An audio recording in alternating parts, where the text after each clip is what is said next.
Bonjour tout le monde, ici Monsieur Orlan pour le podcast La Geste d'Orlan. Lecture, Marcel Proust, Du côté de chez Swann. Longtemps je me suis couché de bonne heure.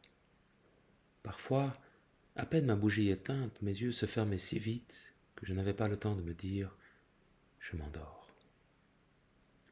Et une demi-heure après, la pensée qu'il était temps de chercher le sommeil m'éveillait.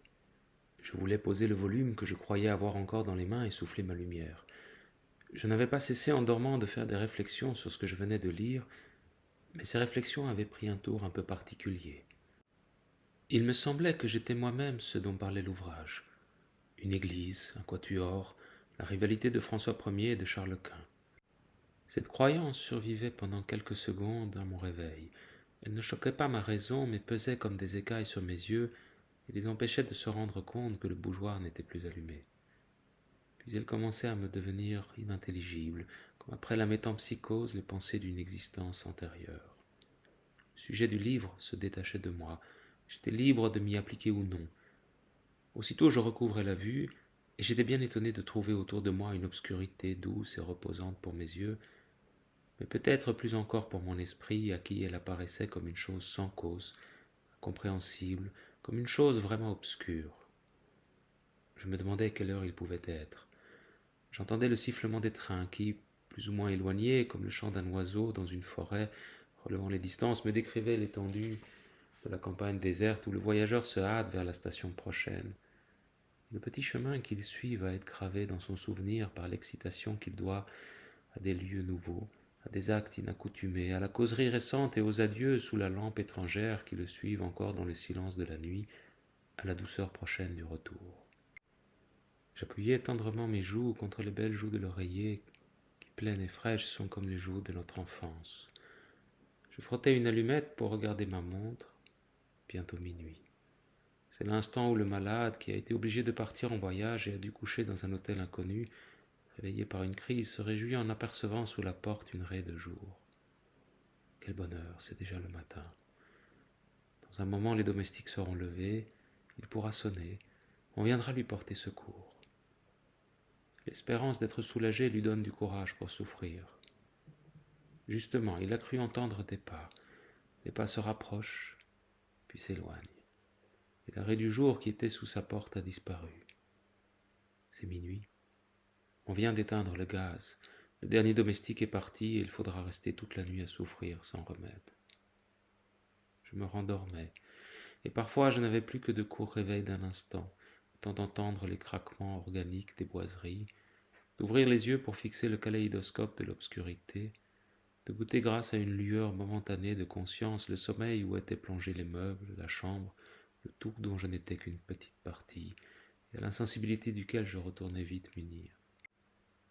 Ou bien, en dormant, j'avais rejoint sans effort un âge à jamais révolu de ma vie primitive, retrouvé telle de mes erreurs enfantines comme celle que mon grand-oncle me tira par mes boucles et qu'avait dissipé le jour, date pour moi d'une ère nouvelle où on les avait coupées.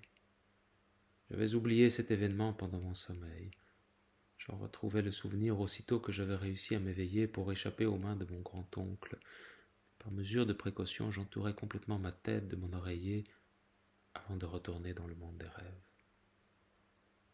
Quelquefois, comme Ève naquit d'une côte d'Adam, une femme naissait pendant mon sommeil d'une fausse position de ma cuisse.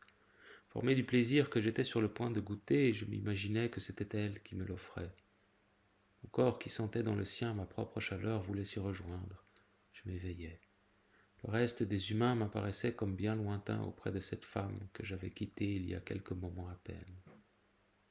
Ma joue était chaude encore de son baiser, mon corps courbaturé par le poids de sa taille. Si, comme il arrivait quelquefois, elle avait les traits d'une femme que j'avais connue dans la vie, j'allais me donner tout entier à ce but, à retrouver, comme ceux qui partent en voyage pour voir de leurs yeux une cité désirée et imaginent qu'on peut goûter dans une réalité le charme du songe. Peu à peu son souvenir s'évanouissait, j'avais oublié la fille de mon rêve. Un homme qui dort tient en cercle autour de lui le fil des heures, l'ordre des années et des mondes. Il les consulte d'instinct en s'éveillant et il lit en une seconde le point de la terre qui l'occupe, le temps qui s'est écoulé jusqu'à son réveil. et leurs rangs peuvent se mêler, se rompre. Que vers le matin, après quelque insomnie, le sommeil le prenne en train de lire dans une posture trop différente de celle où il dort habituellement, il suffit de son bras soulevé pour arrêter et faire reculer le soleil, et à la première minute de son réveil, il ne saura plus l'heure, il estimera qu'il vient à peine de se coucher. Que s'il s'assoupit dans une position encore plus déplacée et divergente, par exemple après dîner assis dans un fauteuil, alors le bouleversement sera complet dans les mondes désorbités. Le fauteuil magique le fera voyager à toute vitesse dans le temps et dans l'espace, et au moment d'ouvrir les paupières, il se croira couché quelques mois plus tôt dans une autre contrée. Mais il suffisait que dans mon lit même, mon sommeil fût profond et détendit entièrement mon esprit. Alors celui-ci lâchait le plan du lieu où je m'étais endormi. Quand je m'éveillais au milieu de la nuit, comme j'ignorais où je me trouvais, je ne savais même pas au premier instant qui j'étais. J'avais seulement, dans sa simplicité première, le sentiment de l'existence comme il peut frémir au fond d'un animal. J'étais plus dénué que l'homme des cavernes, mais alors le souvenir, non encore du lieu où j'étais, mais de quelques-uns de ceux que j'avais habités et où j'aurais pu être, venait à moi comme un secours d'en haut pour me tirer du néant d'où je n'aurais pu sortir tout seul. Je passais en une seconde par-dessus des siècles de civilisation, et l'image confusément entrevue de lampes de pétrole puis de chemises à col rabattu recomposait peu à peu les traits originaux de mon moi. Peut-être l'immobilité des choses autour de nous leur en est-elle imposée par notre certitude que ce sont elles et non pas d'autres, par l'immobilité de notre pensée en face d'elles. Toujours est-il que quand je me réveillais ainsi, mon esprit s'agitant pour chercher sans y réussir à savoir où j'étais, tout tournait autour de moi dans l'obscurité, les choses, les pays, les années. Mon corps, trop engourdi pour remuer, cherchait d'après la forme de sa fatigue à repérer la position de ses membres pour en induire la direction du mur, la place des meubles, pour reconstruire et pour nommer la demeure où il se trouvait. Sa mémoire, la mémoire de ses côtes, de ses genoux, de ses épaules, lui présentait successivement plusieurs des chambres où il avait dormi, tandis qu'autour de lui les murs invisibles, changeant de place selon la forme de la pièce imaginée, tourbillonnaient dans les ténèbres. Et avant même que ma pensée, qui hésitait au seuil des temps et des formes, eût identifié le logis en rapprochant les circonstances, lui, mon corps, se rappelait pour chacun le genre du lit, la place des portes, la prise du jour des fenêtres, l'existence d'un couloir, avec la pensée que j'avais en m'y endormant, que je retrouvais au réveil. Mon côté ankylosé, cherchant à deviner son orientation, s'imaginait par exemple, allongé face au mur dans un grand lit à baldaquin, et aussitôt je me disais « Tiens, j'ai fini par m'endormir, quoique maman ne soit pas venue me dire bonsoir. J'étais à la campagne, chez mon grand-père, mort depuis bien des années, et mon corps, le côté sur lequel je reposais, gardien fidèle d'un passé que mon esprit n'aurait jamais dû oublier, me rappelait la flamme de la veilleuse de verre de Bohême, forme d'urne, suspendue au plafond par des chaînettes, la cheminée en marbre de Sienne dans ma chambre à coucher de Combray, chez mes grands-parents, dans des jours lointains qu'en ce moment je me figurais actuels, sans me le représenter exactement, que je reverrai mieux tout à l'heure quand je serai tout à fait éveillé. Puis renaissant le souvenir d'une nouvelle attitude, le mur filait dans une autre direction. J'étais dans ma chambre chez Madame de Saint-Loup, à la campagne. Mon Dieu, il est au moins 10 heures, on doit avoir fini de dîner. J'aurais trop prolongé la sieste que je fais tous les soirs en rentrant de ma promenade avec Madame de Saint-Loup avant d'endosser mon habit. Car bien des années ont passé depuis Combray où, dans nos retours les plus tardifs, c'étaient les reflets rouges du couchant que je voyais sur le vitrage de ma fenêtre. C'est un autre genre de vie qu'on mène à Tansonville, chez Madame de Saint-Loup, un autre genre de plaisir que je trouve à ne sortir que la nuit, à suivre au clair de lune ces chemins où je jouais jadis au soleil. Et la chambre où je me serais endormi au lieu de m'habiller pour le dîner, de loin je l'aperçois, quand nous rentrons, traversés par les feux de la lampe, seul phare dans la nuit. Ces évocations tournantes et confuses ne duraient jamais que quelques secondes. Souvent, ma brève incertitude du lieu où je me trouvais ne distinguait pas mieux les unes des autres les diverses suppositions dont elle était faite, que nous n'isolons en voyant un cheval courir les positions successives que nous montre le kinétoscope.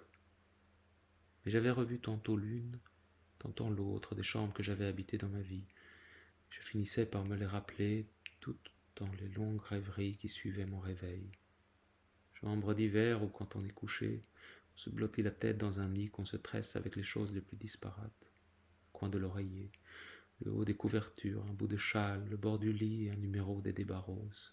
On finit par cimenter ensemble selon les techniques des oiseaux en s'y appuyant indéfiniment. Ou par un temps glacial, le plaisir qu'on goûte, c'est de se sentir séparé du dehors, comme l'hirondelle de mer qui a son nid au fond d'un souterrain dans la chaleur de la terre, et où le feu étant entretenu toute la nuit dans la cheminée, on dort dans un grand manteau d'air chaud et fumeux, traversé de lueurs de tisons qui se rallument, sorte d'impalpable alcôve, de chaudes cavernes creusées au sein de la chambre même, zone ardente et mobile dans ses contours thermiques, aérés de souffles qui nous rafraîchissent la figure et viennent des angles, des parties voisines de la fenêtre ou éloignées du foyer, et qui se sont refroidies. Chambre d'été où l'on aime être uni à la nuit tiède, où le clair de lune appuyé au volet entr'ouvert jette jusqu'au pied du lit son échelle enchantée, où on dort presque en plein air, comme la mésange balancée par la brise à la pointe d'un rayon. Parfois la chambre Louis XVI, si gaie que même le premier soir je n'y avais pas été trop malheureux, et où les colonnettes qui soutenaient légèrement le plafond s'écartaient avec tant de grâce pour monter et réserver la place du lit. Parfois au contraire celle, petite et si élevée de plafond, creusée en forme de pyramide dans la hauteur de 2 étages et partiellement revêtue d'acajou, où dès la première seconde j'avais été intoxiqué moralement par l'odeur inconnue du vétiver, convaincu de l'hostilité des rideaux violets, de l'isolement indifférent de la pendule, qui jacassait tout haut comme si je n'eusse pas été là. Où une étrange et impitoyable glace à pieds quadrangulaires, barrant obliquement un des angles de la pièce, se creusait à vif dans la douce plénitude de mon champ visuel, accoutumé en emplacement qui n'était pas prévu. Ma pensée, s'efforçant pendant des heures de se disloquer, de s'étirer en hauteur pour prendre exactement la forme de la chambre et arriver à remplir jusqu'en haut son gigantesque entonnoir, avait souffert bien des dures nuits. Dès que j'étais étendu dans mon lit, les yeux levés, l'oreille anxieuse, la narine rétive, le cœur battant, jusqu'à ce que l'habitude eût changé la couleur des rideaux, fait taire la pendule, enseigné la pitié à la glace oblique et cruelle, dissimulé, sinon chassé complètement, l'odeur du vétiver, notablement diminué la hauteur apparente du plafond. L'habitude, aménageuse habile mais bien lente, et qui commence par laisser souffrir notre esprit pendant des semaines dans une installation provisoire, et que malgré tout il est bien heureux de trouver, car sans l'habitude et réduit à ses seuls moyens, il serait impuissant à nous rendre un logis charitable.